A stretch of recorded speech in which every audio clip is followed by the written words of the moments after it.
Communication between neurons. The electrical changes taking place within a neuron, as described in the previous section, are similar to a light switch being turned on. A stimulus starts the depolarization, but the action potential runs on its own once a threshold has been reached. The question is now, what flips the light switch on? Temporary changes to the cell membrane voltage can result from neurons receiving information from the environment, or from the action of one neuron on another. These special types of potentials influence a neuron and determine whether an action potential will occur or not. Many of these transient signals originate at the synapse. Graded potentials. Local changes in the membrane potential are called graded potentials and are usually associated with the dendrites of a neuron. The amount of change in the membrane potential is determined by the size of the stimulus that causes it.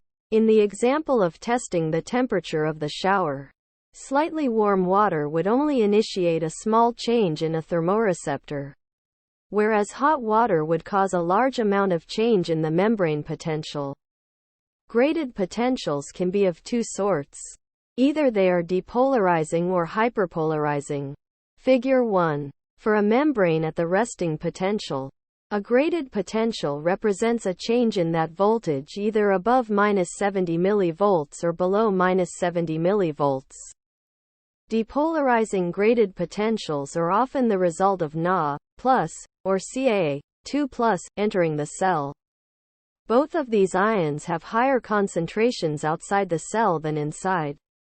Because they have a positive charge, they will move into the cell, causing it to become less negative relative to the outside.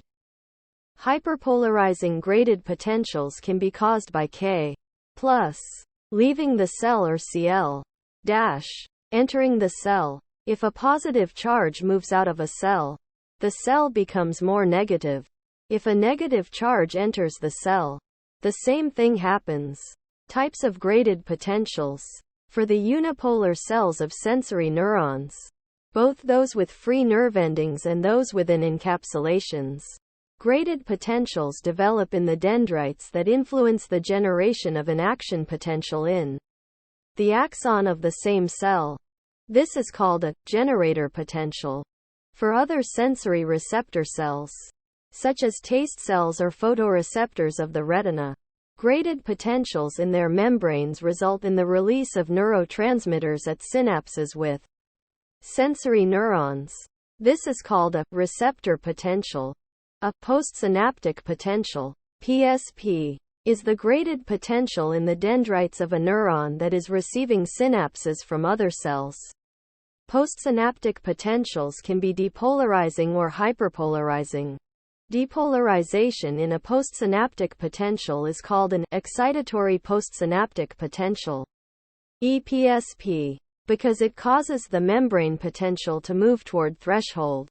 Hyperpolarization in a postsynaptic potential is an inhibitory postsynaptic potential, IPSP, because it causes the membrane potential to move away from threshold.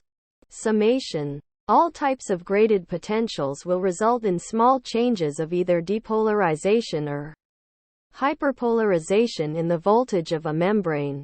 These changes can lead to the neuron reaching threshold if the changes add together, or summate. The combined effects of different types of graded potentials are illustrated in Figure 2. If the total change in voltage in the membrane is a positive 15 mV, meaning that the membrane depolarizes from -70 mV to -55 mV, then the graded potentials will result in the membrane reaching threshold. For receptor potentials, threshold is not a factor because the change in membrane potential for receptor cells directly causes neurotransmitter release. However, generator potentials can initiate action potentials in the sensory neuron axon, and postsynaptic potentials can initiate an action potential in the axon of other neurons. Graded potentials summate at a specific location at the beginning of the axon to initiate the action potential, namely the initial segment. For sensory neurons, which do not have a cell body between the dendrites and the axon. The initial segment is directly adjacent to the dendritic endings. For all other neurons, the axon hillock is essentially the initial segment of the axon, and it is where summation takes place.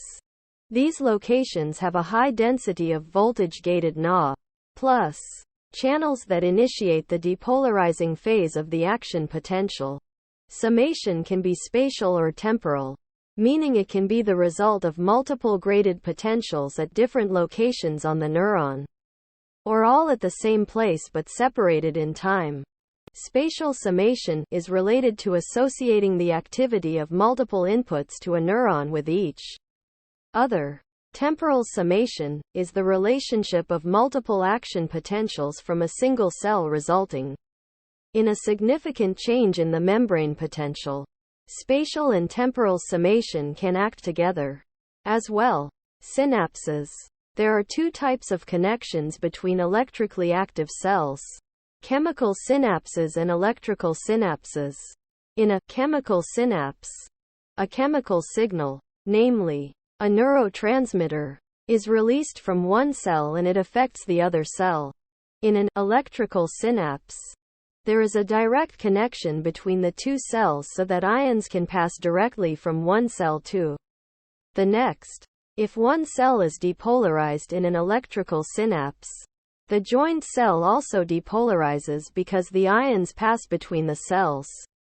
Chemical synapses involve the transmission of chemical information from one cell to the next. This section will concentrate on the chemical type of synapse. An example of a chemical synapse is the neuromuscular junction, NMJ, described in the chapter on muscle tissue. In the nervous system, there are many more synapses that are essentially the same as the NMJ. All synapses have common characteristics, which can be summarized in this list. Presynaptic element neurotransmitter, packaged in vesicles. Synaptic cleft receptor proteins. Postsynaptic element neurotransmitter elimination or reuptake. For the NMJ, these characteristics are as follows. The presynaptic element is the motor neuron's axon terminals. The neurotransmitter is acetylcholine. The synaptic cleft is the space between the cells where the neurotransmitter diffuses. The receptor protein is the nicotinic acetylcholine receptor. The postsynaptic element is the sarcolemma of the muscle cell, and the neurotransmitter is eliminated by acetylcholinesterase.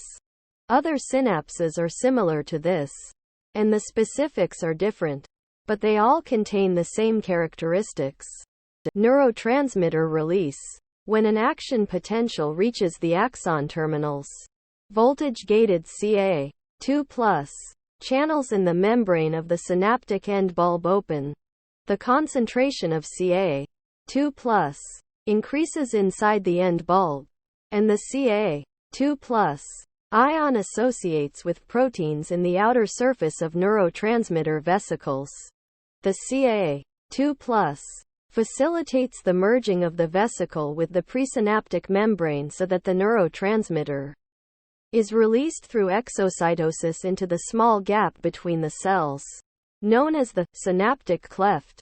Once in the synaptic cleft, the neurotransmitter diffuses the short distance to the postsynaptic membrane and can interact with neurotransmitter receptors. Receptors are specific for the neurotransmitter, and the two fit together like a key and lock. One neurotransmitter binds to its receptor and will not bind to receptors for other neurotransmitters, making the binding a specific chemical event. Figure 3. Neurotransmitter systems.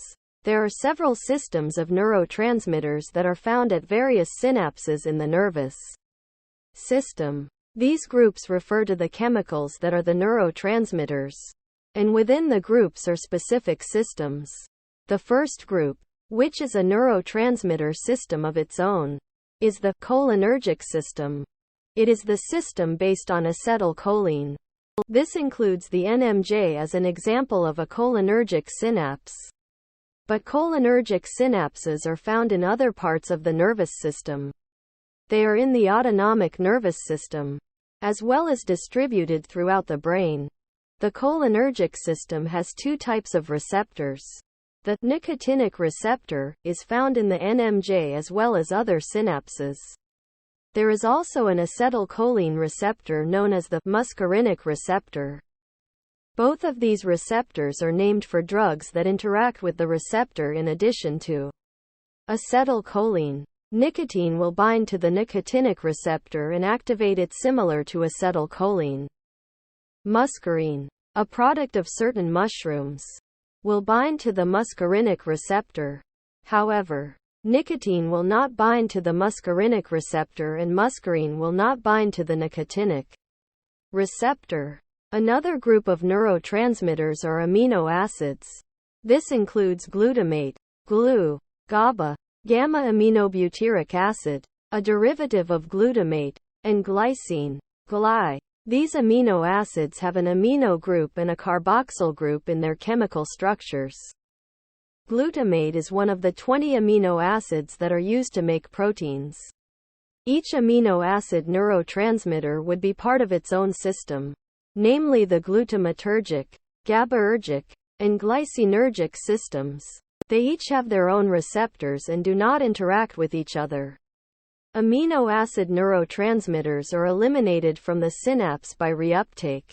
A pump in the cell membrane of the presynaptic element, or sometimes a neighboring glial cell, will clear the amino acid from the synaptic cleft so that it can be recycled, repackaged in vesicles, and released again. Another class of neurotransmitter is the biogenic amine, a group of neurotransmitters that are enzymatically made from amino acids. They have amino groups in them, but no longer have carboxyl groups and are therefore no longer classified as amino acids. Serotonin is made from tryptophan. It is the basis of the serotonergic system, which has its own specific receptors. Serotonin is transported back into the presynaptic cell for repackaging. Other biogenic amines are made from tyrosine, and include dopamine, norepinephrine, and epinephrine. Dopamine is part of its own system, the dopaminergic system, which has dopamine receptors. Dopamine is removed from the synapse by transport proteins in the presynaptic cell membrane. Norepinephrine and epinephrine belong to the adrenergic neurotransmitter system. The two molecules are very similar and bind to the same receptors, which are referred to as alpha and beta receptors. Norepinephrine and epinephrine are also transported back into the presynaptic cell. The chemical epinephrine, EPI equals on, nephrin equals kidney, is also known as adrenaline. Renal equals kidney, and norepinephrine is sometimes referred to as noradrenaline. The adrenal gland produces epinephrine and norepinephrine to be released into the bloodstream as hormones. A neuropeptide is a neurotransmitter molecule made up of chains of amino acids connected by peptide bonds. This is what a protein is. But the term protein implies a certain length to the molecule. Some neuropeptides are quite short, such as metenkephalin, which is 5 amino acids long. Others are long, such as beta-endorphin, which is 31 amino acids long. Neuropeptides are often released at synapses in combination with another neurotransmitter, and they often act as hormones in other systems of the body, such as vasoactive intestinal peptide, VIP, or substance P. The effect of a neurotransmitter on the postsynaptic element is entirely dependent on the receptor protein. First, if there is no receptor protein in the membrane of the postsynaptic element, then the neurotransmitter has no effect. The depolarizing or hyperpolarizing effect is also dependent on the receptor. When acetylcholine binds to the nicotinic receptor, the postsynaptic cell is depolarized. This is because the receptor is a cation channel and positively charged Na+ will rush into the cell. However, when acetylcholine binds to the muscarinic receptor, of which there are several variants, it might cause depolarization or hyperpolarization of the target cell. The amino acid neurotransmitters, glutamate, glycine, and GABA, are almost exclusively associated with just one effect. Glutamate is considered an excitatory amino acid, but only because GLU receptors in the adult cause depolarization of the postsynaptic cell. Glycine and GABA are considered inhibitory amino acids, again because their receptors cause hyperpolarization. The biogenic amines have mixed effects. For example, the dopamine receptors that are classified as D1 receptors are excitatory, whereas D2 type receptors are inhibitory. Biogenic amine receptors and neuropeptide receptors can have even more complex effects because some may not directly affect the membrane potential, but rather have an effect on gene transcription or other metabolic processes in the neuron. The characteristics of the various neurotransmitter systems presented in this section are organized in Table 1. The important thing to remember about neurotransmitters and signaling chemicals in general is that the effect is entirely dependent on the receptor. Neurotransmitters bind to one of two classes of receptors at the cell surface: ionotropic or metabotropic. Figure 4. Ionotropic receptors are ligand-gated ion channels, such as the nicotinic receptor for acetylcholine or the glycine receptor. A metabotropic receptor involves a complex of proteins that result in metabolic changes within the cell. The receptor complex includes the transmembrane receptor protein, Ag protein, and an effector protein.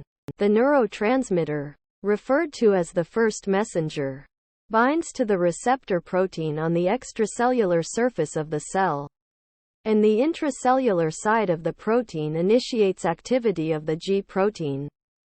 The G protein is a guanosine triphosphate (GTP) hydrolase that physically moves from the receptor protein to the effector protein to activate the latter. An effector protein is an enzyme that catalyzes the generation of a new molecule, which acts as the intracellular mediator of the signal that binds to the receptor. This intracellular mediator is called the second messenger. Different receptors use different second messengers. Two common examples of second messengers are cyclic adenosine monophosphate, CAMP, and inositol triphosphate, IP3. The enzyme adenylate cyclase, an example of an effector protein, makes CAMP, and phospholipase C is the enzyme that makes IP3 second messengers, after they are produced by the effector protein. Cause metabolic changes within the cell. These changes are most likely the activation of other enzymes in the cell. In neurons, they often modify ion channels, either opening or closing them. These enzymes can also cause changes in the cell, such as the activation of genes in the nucleus, and therefore the increased synthesis of proteins. In neurons, these kinds of changes are often the basis of stronger connections between cells at the synapse and may be the basis of learning and memory. Disorders of the nervous system. The underlying cause of some neurodegenerative diseases, such as Alzheimer's and Parkinson's, appears to be related to proteins. Specifically, to proteins behaving badly. One of the strongest theories of what causes Alzheimer's disease is based on the accumulation of beta-amyloid plaques, dense conglomerations of a protein that is not functioning correctly. Parkinson's disease is linked to an increase in a protein known as alpha-synuclein that is toxic to the cells of the substantia nigra nucleus in the midbrain. For proteins to function correctly, they are dependent on their three-dimensional shape. The linear sequence of amino acids folds into a three-dimensional shape that is based on the interactions between and among those amino acids. When the folding is disturbed, and proteins take on a different shape, they stop functioning correctly. But the disease is not necessarily the result of functional loss of these proteins. Rather, these altered proteins start to accumulate and may become toxic. For example, In Alzheimer's, the hallmark of the disease is the accumulation of these amyloid plaques in the cerebral cortex. The term coined to describe this sort of disease is proteopathy, and it includes other diseases. Creutzfeldt-Jakob disease, the human variant of the prion disease known as mad cow disease in the bovine, also involves the accumulation of amyloid plaques. Similar to Alzheimer's, diseases of other organ systems can fall into this group as well, such as cystic fibrosis or type 2 diabetes. Recognizing the relationship between these diseases has suggested new therapeutic possibilities. Interfering with the accumulation of the proteins, and possibly as early as their original production within the cell, may unlock new ways to alleviate these devastating diseases. Chapter Review. The basis of the electrical signal within a neuron is the action potential that propagates down the axon. For a neuron to generate an action potential, it needs to receive input from another source, either another neuron or a sensory stimulus. That input will result in opening ion channels in the neuron, resulting in a graded potential based on the strength of the stimulus. Graded potentials can be depolarizing or hyperpolarizing and can summate to affect the probability of the neuron reaching threshold. Graded potentials can be the result of sensory stimuli. If the sensory stimulus is received by the dendrites of a unipolar sensory neuron, such as the sensory neuron ending in the skin, the graded potential is called a generator potential because it can directly generate the action potential in the initial segment of the axon. If the sensory stimulus is received by a specialized sensory receptor cell, the graded potential is called a receptor potential. Graded potentials produced by interactions between neurons at synapses are called postsynaptic potentials, PSPs.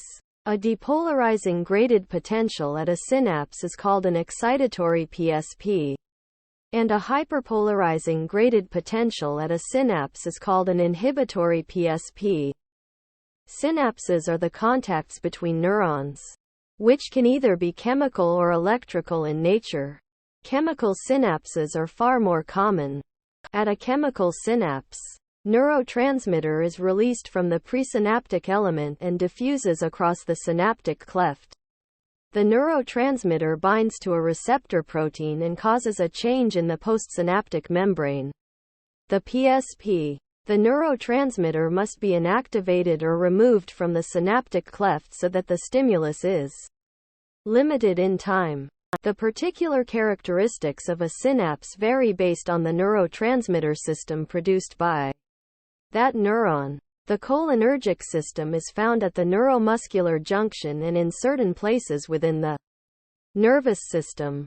Amino acids, such as glutamate, glycine, and gamma-aminobutyric acid, GABA, are used as neurotransmitters. Other neurotransmitters are the result of amino acids being enzymatically changed, as in the biogenic amines, or being covalently bonded together, as in the neuropeptides. Make sure to smash the like and subscribe buttons to receive notifications all new contents.